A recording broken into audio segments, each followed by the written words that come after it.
As we're inching closer to fantasy basketball season, let's take a look to see who we should be adding and dropping to our teams after week 15. Coming up next on Beat the Odds, don't go anywhere.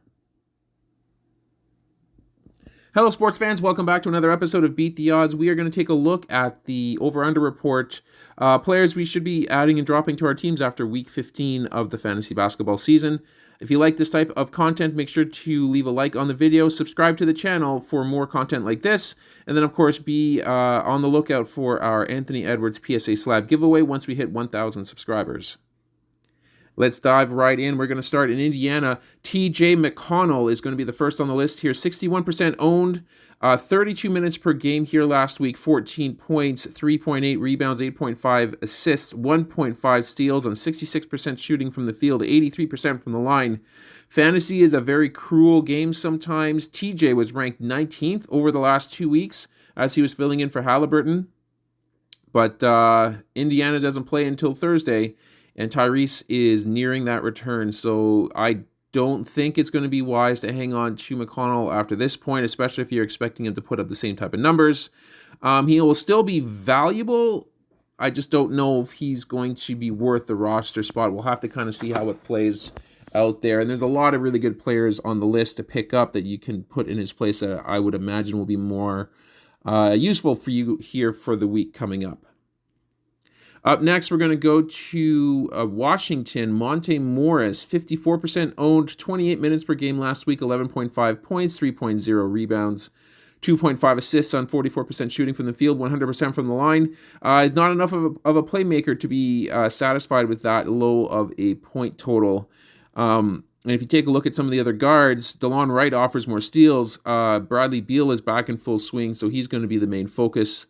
And then, of course, they just picked up Kendrick Nunn, so it's becoming a little bit crowded there for Monte. I don't really see him as being a very useful option here for the foreseeable future until we see how that situation settles in Washington. Up next in Memphis, Dylan Brooks, 59% owned, 32 minutes per game here last week, 11.3 points, 2.5 rebounds, 3.3 assists, 1 steal, 35% shooting from the field, 75% from the line. I'm only going to say one thing about Dylan Brooks, and that 35% field goal, that has been his percentage for the month. That's all you really need to know. Drop him now, drop him fast, don't look back. Coming up next, we have Kelly Olynyk. 52% owned, 15 minutes per game. He played one game last week, 3 points, 1 rebound, 2 assists, 25% shooting from the field, so he's 1 for 4. He's now back in the mix, but he is behind Kessler, preferred option at center, Vanderbilt preferred option at power forward. Olynyk is going to have a hard time trying to match the 28 minutes per game that he was doing here prior to his injury. And then last but not least here, we are going to go to Orlando. Ball, 51% owned, 19 minutes per game, 5 points, 5 rebounds, 1 assist, 50% shooting from the field, 75% from the line. Bit of a fall from grace. He was the primary pickup at the start of the season, but now it is pretty much done. If you're hanging on to Ball, you're probably not paying attention to the league. Still holding solid percentages, though. The field goal and 3-point shooting and from the line, of course, has been pretty good all year, but just his playing time has been greatly reduced, and he's not really deserving of a spot on fantasy squads at this point. Okay, let's move on to some players that you should be taking a look at putting onto your squad. We're going to start in Golden State. Dante DiVincenzo. He is owned in 25% of leagues, 34 minutes per game last week, 10 points, 3.5 rebounds, 6.5 assists, 1 steal. Wiggins is in and out of that lineup. He's currently out. Dante, of course, being the main beneficiary when Wiggins does not play. And Dante is, of course, a solid 3-point shooter, and he's going to help out in steals and assists there as well. Low point total, he'll go off for maybe 15 to 20 points. That would be a really good game there for him. Expect more of the low teens and stuff when you put him on your roster, but you're not putting him on there to score. You're putting him on there for all the secondary stuff that he can do for you. Up next in Detroit, we have Alec Burks, 30% owned, 25 minutes per game last week, 15 points, 2.7 rebounds, 2.3 assists, 3 3-pointers made per game, 46% shooting from the field, 77% from the line. He's now in Detroit's starting lineup. Solid back-to-back games since he's been in there, and that's going to lead to additional run for Burks. He's a shot maker more than he is a shot creator, but he can carry your team in 3-pointers.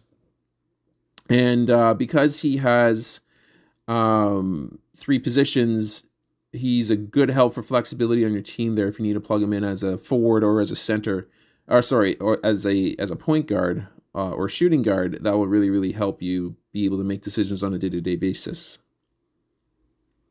Up next in San Antonio, we're going to go with Jeremy Sochan.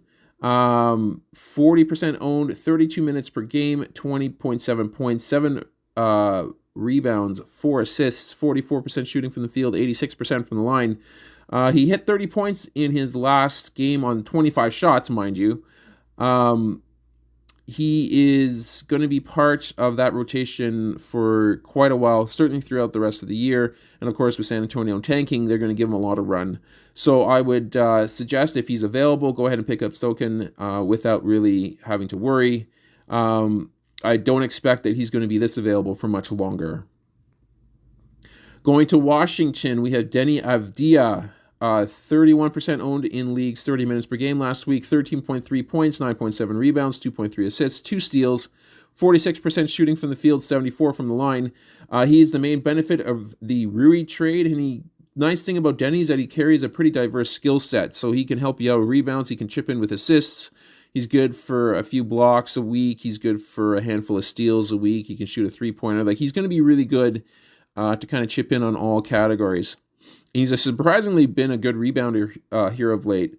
Now, of course, he's going to see a little less minutes when Porzingis returns to the lineup here, so don't expect, especially the rebounding numbers, to be quite so high, but he's certainly worth a look on your team here for the time being, and will still probably carry a good amount of value once Porzingis returns. And then staying, of course, with Washington, we have Daniel Gafford, 45% owned, 27 minutes per game last week, 13 points, 9 rebounds, 2.3 assists, 3.3 blocks, 65% shooting from the field, 62% from the line. He's the main benefit, of course, of the Porzingis injury, but he has been playing alongside KP when Porzingis has been healthy. So I don't expect to see much of a usage drain when KP comes back. You can feel pretty confident hanging on to Daniel Gafford here for the long term throughout the course of the season, unless his status changes within the team, of course. Gafford profiles kind of like a Claxton Light, which is with better free throw shooting, a little less playing time, a little less part of the offense there, but certainly low teens score here, almost 8-9 rebounds a game. That's kind of what you can expect here from Gafford throughout the rest of the year. And that's going to do it for the Over-Under Report. If you like this type of content, please be sure to leave a like on the video. Subscribe to the channel if you haven't yet done so.